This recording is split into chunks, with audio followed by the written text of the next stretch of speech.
チームが優勢。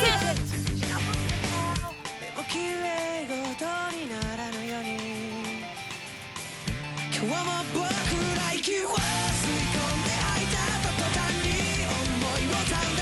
誰かは分からぬ相手に向かってた声で叫んで、それと同時に僕も自分のこと試合が残り半分。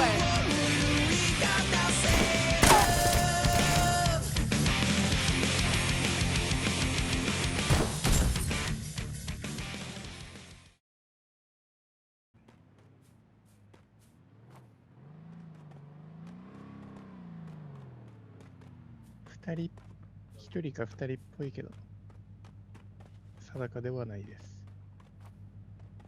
テレビから出てくるのは貞子です。うまい。今のうまかった。さすがです。